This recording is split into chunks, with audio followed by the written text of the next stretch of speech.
네, 안녕하세요. 이동주입니다. 임대차 3법이 드디어 이제 시행이 됐죠. 여러분 이와 관련해서 굉장히 궁금하실 사항이 많으실 겁니다.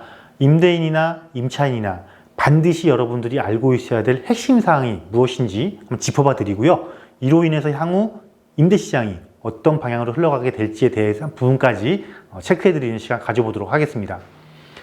자, 이거죠. 전월세 신고제, 임대료 증액 제한, 계약갱신 청구권. 이거 보고 임대차 3법이라고 하고요.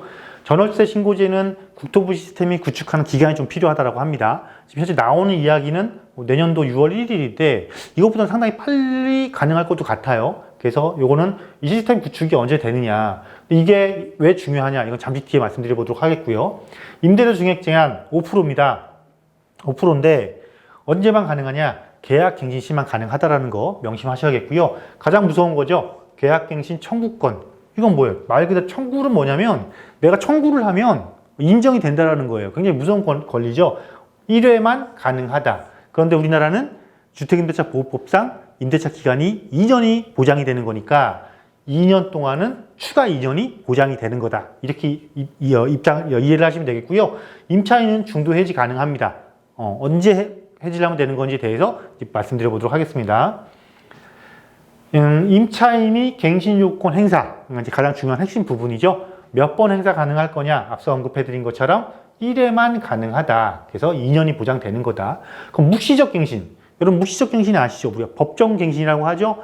임대차 만료일 1개월이 안 남았음에도 불구하고, 그러니까 1월 전까지 임대인한테 계약 더 할 거냐? 어떻게 할 거야? 연장할 거냐? 아니면 계약 종료시킬 거냐? 나는 계약 종료시킬 거다. 이런 통지가 없었을 때는 전과 주택임대차 보호법에 의해서 전과 동일한 기간 동안 임대계약이 연장된 걸로 봐요. 그걸 묵시적 계약 갱신이라고 하는데, 이때는요 이 갱신 청구권을 행사 안 한 걸로 봐요. 행사 안 한 걸로 보고 추후에 행사 가능하다라고 합니다. 그럼 이게 어떻게 되는 거예요? 묵시적 갱신이 됐을 때는 추가 2년 더 살고 그 만기 될 때쯤 행사권 청구하면은 어떻게 됩니까? 최대 6년까지 내가 거주를 할 수 있겠죠. 임차인 입장에서는. 그럼 반대로 임대인 입장에서는 만약에 묵시적 갱신이 돼버리면 나는 4년 동안 내가 꼼짝 못하는 게 아니고 총 6년 동안 꼼짝 못하는 거 되니까 아마 이 부분은 앞으로 굉장히 서로가 꼼꼼하게 체크를 하지 않을까라고 생각되는 부분이고요. 자, 계약갱신 청구하면 무조건 2년 거주해야 되느냐? 아니다. 해지 가능하다. 대신에 누가? 임차인이 해지 가능하다. 임대인은 중간에 해지 못합니다. 임차인 해지 가능한데 조금 좀 재미난 부분이 뭐냐면 통지일로부터 3개월이 되면은요 계약 해지가 딱 바로 발생하는 거예요. 그럼 이게 왜 중요한지 아세요, 여러분?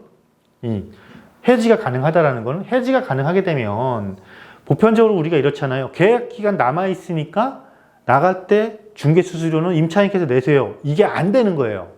해지가 가능하다라는 거는 중간에 2년 안 채우고 계약갱신 청구하고 중간에 2년 안 채우고 임차인이 나갈 때 중개 수수료를 누가 내야 되는 거냐면요. 중개 수수료는 이거는 임대인이 내야 되는 겁니다. 요 부분이 명확해진 거다라고 보시면 되겠고, 통지일로부터 3개월 후에 효력이니까 임대인이 3개월 이내까지만 보증금을 반환시켜주면 되는 겁니다. 당연히 임차인은 그 기간 동안에 임대료는 납부를 해야 되는 거고요. 자, 계약기간 만료 시 제3자와 계약했다. 이때는 이제 법 시행, 그러니까 7월 말 기준으로 전이냐 후냐에 따라 달라지겠죠. 시행 전에는 임대인이 3자와 계약 체결을 입증했을 때 갱신 요구 불가능하다. 그러니까 임대인이 이제 법 시행됐으니까 나 계약갱신 청구해야지 했더니 임대인이 무슨 소리예요? 이미 안 사른다고 해서 계약 종료한다라고 해서 저 제3자와 다른 분하고 임대계약 체결했습니다. 이때는 갱신 청구권 인정 안 된다라는 겁니다, 여러분. 대신에 법 시행 이후에는 갱신 요구 가능하다. 그러니까 요때는 임차인이 불리하고 요때는 임대인이 불리한 거겠죠? 이 부분 잘 체크하시고요. 자, 임대인 계약 만료 기간 갱신 거절만 했다. 근데 임대인이 이 계약 체결 해놓은 게 없고 이때는 당연히 갱신 요구가 가능한 거고요. 자, 이미 갱신한 경우에 5% 상한 적용을 할 거냐 안 할 거냐. 예를 들면 7월 말 전에 그냥 재계약을 했어요. 재계약을 하면서 임대료를 10% 15% 인상을 했어요. 그런데 딱 법이 시행이 됐어요. 이때 어떻게 되냐? 5% 적용한다. 5% 적용한다. 그러면 더 추가적으로 낸 건 어떻게 될 수 있다? 반환받을 수 있다. 이 부분 조금 논쟁거리가 많이 될 부분이겠죠. 이런 부분 체크해 보시고요. 자, 대신에 임대인이 갱신 거절 가능한 경우도 있습니다. 여러분이 아는 것처럼 몇 가지 호가 있는데요. 좀 중요한 거 좀 살펴보면은 임차인이 이기 차임에 해당하는 금액이 이르도록 차임을 연체할 사실, 그러니까 월세에 해당이 되겠죠. 전세는 해당이 안 되고. 대신에 이 두 번의 이기라는 건 뭐냐면 두 번의 차임인데, 임차인 1, 2월 월세를 연속해서 연체한 경우도 해당이 되고, 한 번 연체했고, 그 다음에 몇 달 지불했다가 다시 또 한 번, 합의 두 번이다. 그러면 갱신 거절이 가능하다라는 것이고요. 당연히 임차인이 거짓이나 부정한 방법을 했다면 안 되겠죠. 임차인이 허위의 신분, 이름, 주민번호 등으로 계약한 경우. 자, 이게 이제 자리를 잡으면 잡을수록 임대인이 임차인을 면접 볼 수도 있다라는 이야기. 그리고 미리 신분을 요구할 수 있다라는 것도 이 부분 때문에 이제 나오게 될 겁니다. 갈수록 조금, 물론 서로 정확한 것도 좋지만, 세상이 조금 각박해져가는, 이런 쪽으로 바뀌는 그런 것도 있다. 또 주택 본래 용도가 아닌 불법 용도 영업장 등의 목적으로 임차한 경우. 주택으로 임차를 해놨더니, 임대를 줬더니 임차인이 다른 용도를 쓰고 있어요. 이것만 딱 밝혀지면 사진 촬영 같은 거 해놓으면 되겠죠? 그거 뭐 할 수 있다? 갱신 거절 가능할 수 있다. 서로 합의했을 때 보상금 제공하면 임대인이 임차인에게 소정의 보상, 이사비 등이죠. 실제 제공한 경우 갱신 거절 가능하다. 그러면 이때 만약에 임대인이 임차인한테 지불을 했어, 돈을. 반드시 뭘 받아야겠죠. 영수증 같은 거 받아 놓으셔야죠. 안 그러면 안 되는 거니까 당연히 받아 놓으셔야 되고, 임차인이 동의 없이, 임대인 동의 없이 전대. 이거는 당연히 전대는요, 그러니까 임차인이 다시 또 임차를 놓는 거거든요. 이거는 원칙적으로 금지입니다. 그렇기 때문에 당연히 갱신 거절할 수 있는 거고, 임차인이 임차주택의 전부 또는 일부를, 이것도 마찬가지죠.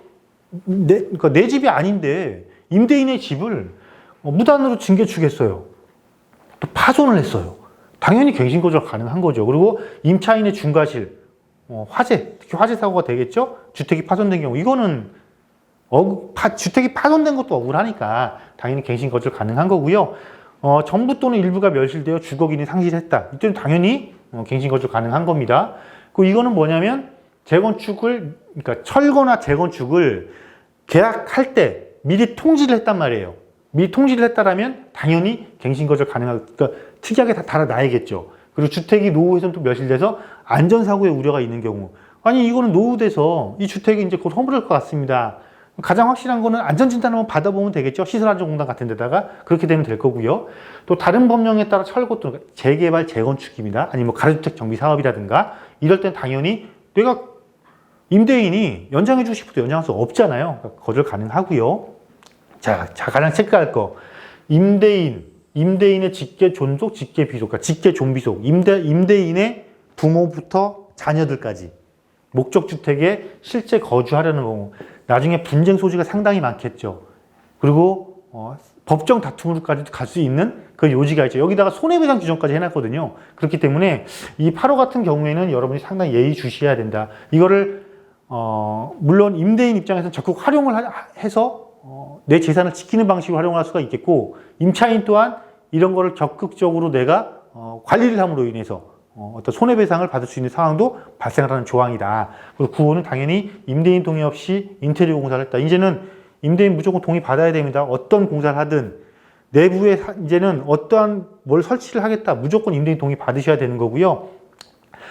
아마 이 임대차 3법 이것 때문에 계약갱신 청구권이나 임대료 증액 제한 이런 것 때문에요. 우리나라도 이제 선진국처럼 임대인과 임차인 간에 임대계약을 체결함에 있어서 이제는 사진도 찍어야 되고요. 다 문서를 남겨야 돼요. 그게 서로가 분쟁을 줄이는 가장 확실한 방법이다라고 보시면 되겠고요. 자, 임대료 상한 5% 제한 적용, 존속 중인 계약에서 임대료 증액하거나 계약갱신 청구권 행사할 때 임대료 5% 제한을 적용한다라는 거. 그 지역별로 임대료 상한을 정한다고 하죠. 지금 광주시 같은 경우는 임대료를 정부에서 5%로 정했는데 5% 이하로 정할 수도 있다는 이야기 나오고 있는데, 각 자치구별로 자치단체죠. 자치단체별로 조례로 이걸 정할 수 있게 돼 있어요. 5% 이내에서 더 낮게 정하는 그 자치단체가 있을 수도 있거든요. 그러니까 반드시 내가 거주하는 자치단체에 확인을 하셔야 됩니다. 이거는 이제 앞으로 지자체에서 조례를 개정을 해야 되는 거기 때문에 의회가 열려야 되는 거거든요. 그거 확인해 보시면 되겠고요. 전세에서 월세 전환 가능하냐? 임차인이 동의 없으면 임차인 동의 없는 한 곤란하다라는 거. 동의하더라도 주택임대차 보호법입니다. 제7조 2에 따른 법정 전환율을 적용한다라는 거. 법정 전환율을 잠깐 말씀해 드리면요. 10% 또는 기준금리, 기준이 현재 0.5%죠. 3.5%. 그럼 이거 4%예요. 10%와 4% 중 낮은 비율을 적용한다라는 것. 그래서 만약에 전세 5억이다. 그러면 이거를 전세 보증금 3억에 월세 67만 원 또는 보증금 2억에 월세 100만 원 정도로만 전환이 가능하다라는 거 여러분 기억하시면 되겠고요. 자, 임대인 변경. 집주인이 바뀌었어요. 그럼 이때 어떻게 할 거냐? 이때. 그 집주인을 바꿀 수 있냐? 당연히 이거는 소유권이니까 임차인이 거주해도 매도는 가능하다. 대신에 임차인이 있고 그 임차인이 계약갱신 청구권을 가지고 있는데 그걸 행사를 안 하고 있다. 그러면 그 임차인이 계약갱신 청구해서 거주할 때까지는 내가 입주를 못 하는 거죠. 왜? 갱신 요구가 가능하니까. 집주인이 바뀌더라도. 그리고 법 시행 전에 바뀐 집주인이 직접 거주 희망하는 경우 갱신 요구 가능. 분명히 우리 임대인이 직접 거주할 때는 계약갱신 거절 가능하다라고 했죠. 이것 또한 가능하다. 왜? 나도 집주인이 바뀌어도 갱신 청구권 있으면 갱신 청구할 수 있듯이 집주인도 나는 이거를 입주할 목적으로 구입했기 때문에 나는 입주할 겁니다. 라고 한다면 계약갱신 청구 못 한다라는 겁니다. 계약기간 만료 6개월에서 1개월 전까지 의사표시를 반드시 해야 된다. 이제는 이런 의사표시도 서로 구두상하시면 안 되겠죠. 기분이 조금 나쁠 수는 있겠지만 내용 증명을 통하는 방법이 가장 확실하고요. 최소한 우편이나 문자 정도는 기본적으로 남겨놓으셔야 된다는 거. 자, 허위의 갱신 거절 시 손해배상액을 어떻게 산정할 거냐? 양 당사자 간에 합의했으면 그 금액, 그게 아니고 합의한 게 없다 그러면 법정 손해배상 예정에 좀 가장 큰 금액인데 갱신 거절 당시에 월세를 살고 있었다. 그렇다면 그 월세 3개월분 아니면 전세다. 그럼 그 전세 금액 전액을 전환율 4%를 적용합니다. 연 4% 적용하겠죠? 그렇게 해서 하는 거고요. 임대인이 월 단위 임대료. 원래 갱신 법 시행 이후에 계약을 했기 때문에 제3자가 계약을 하면 안 되는데 계약을 했다. 또는 예를 들면 아니죠. 이 경우죠. 임대인이 입주를 한다라고 했는데 입주를 안 했다. 그래서 손해가 입었다. 그렇게 될 경우 새로운 임차인에게 받은 임대료 해당이 되는 거네요. 그렇죠? 임대 계약을 법 시행 이후에 했을 경우에도 그때는 언제 2년 분거 월 단위 임대료에 2년 부치를 굉장히 많은 금액이겠죠. 또 갱신 거절로 인해서 임차인이 입은 손해액. 그래서 굉장히 논란거리를 많이 만들어 놓은 급하게 처리하다 보니까 당연히 그런 상황 발생했죠. 국민들을 서로 싸움꾼을 만들어 놓고 있다라고 보고요. 그럼 앞으로 임대시장 어떻게 될 것이냐? 전월세 신고제 시행되고 임대료 증액 제한 시행되고 계약갱신 청구권 해당되고. 자, 임대인 입장에서는 전월세 신고하니까 소득 노출돼. 뭐가 증가합니까? 비용 증가됩니다. 비용이 증가한다는 것은 무슨 이야기겠어요? 비용이 증가하면 할수록 어떻게 임대료는 당연히 올리겠죠. 자, 그리고 계약갱신 청구권 하게 됩니다. 자, 9억 초과. 이건 뭐죠? 9억 초과를 하게 되면요. 9억 원 초과. 장기보유 특별공제 최대 80% 공제 받으려면요. 9억 초과 주택은요. 1세대 1주택이 비과세를 받더라도 9억 이내까지는 비과세를 받지만 9억 초과는 80% 장기보유 특별공제를 받아야 되거든요. 그러려면 이거 10년 거주해야 돼요. 자, 이 얘기를 왜 하는지 보시자고요. 자, 2년 거주. 9억 아래쪽도 비과세를 받으려면 2년 거주를 해야 비과세를 받을 수 있어요. 그런데 임차인은 4년을 거주할 수 있어요. 이렇게 되면 어떤 현상이 발생할까요? 임대인 입주하는 집이 늘어나는 거고 비과세 조건 맞춰야 되니까 임대인 입주하는 집 늘어나야 되고 임차인 한번 들어오면 4년 동안 거주 못하니 당장에 새 아파트들부터 고가주택부터 요즘은 서울 중위가격은 이미 9억을 넘었습니다. 집이 있겠습니까? 없겠습니까? 임대주택이 더 줄어들죠. 특히 전세가. 그러면 마찬가지로 어떻게 돼요? 임대료는 올라가는 거죠. 자, 그리고 계약갱신권. 무슨 권리가 제한되는 겁니까? 소유권이 제한되는 거죠.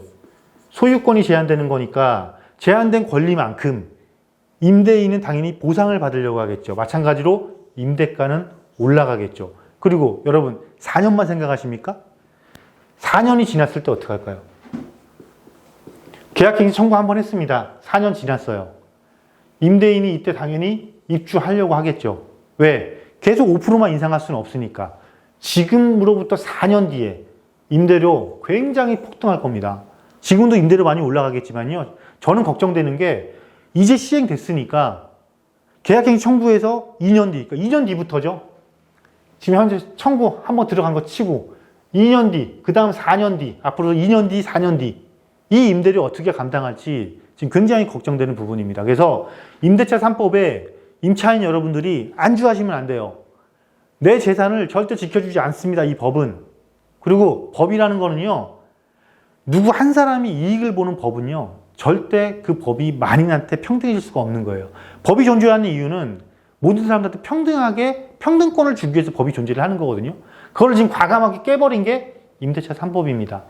때문에 임대인 여러분들 결국 보상받으려고 하실 거고요. 임차인 여러분들 이제는 좀 더 적극적으로 이 임대차 3법을 이용할 생각하시면 안 되고 하루라도 빨리 나도 내 집을 마련을 해야겠다라는 발상의 전환을 빨리 하셨으면 좋겠다라는 의미로 말씀드린 시간이니까요. 이 내용 잘 다시 한번 보시면서 하나하나 꼼꼼하게 체크해 보시길 바라겠습니다.